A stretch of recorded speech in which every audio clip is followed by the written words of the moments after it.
I know what you're thinking.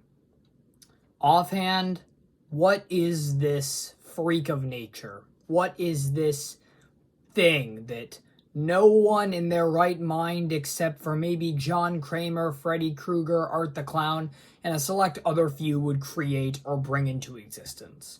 Well, I have the answers for you. This horrifying thing was not made by Disney.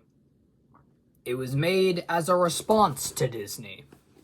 What I mean by that is, let's turn the clocks all the way back to the sweet, sweet time of the 80s, when Michael Eisner is in depression because of Frank Wells' death, and he's also suffering quadruple bypass surgery. The Disney company announced that they were going to be making a theme park in Virginia. Where, you may ask? Well, on one of the fields of the goriest battles of the American Civil War. What was Disney going to do? Because that is no place to build a typical castle park. They were going to make a America-themed park. I am not making that up. They were going to retell many stories of the American Civil War and American history, because Michael Eisner thought it would be a good idea to teach more kids about history in a theme park setting. Naturally, this did not go over well with a bunch of people and historialists who protested against this. And that is how this thing was brought into existence.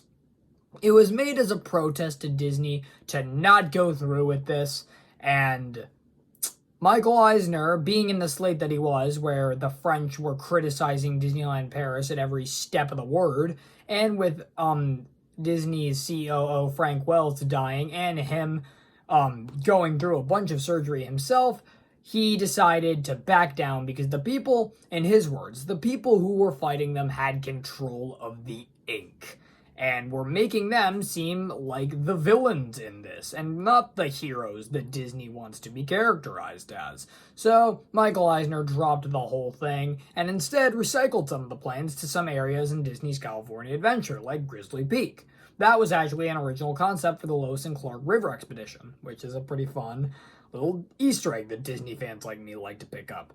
But tell me your thoughts on this thing down in the comments, and if it was A, a reasonable protest against what Disney was doing, or B, something that the people were going way too far with and just should have stuck to markers, papers, signs, and all that stuff. Tell me what you think of this weird thing down in the comments, and it shows how far people will go to protest something that they are not a fan of. So until next time, subscribe!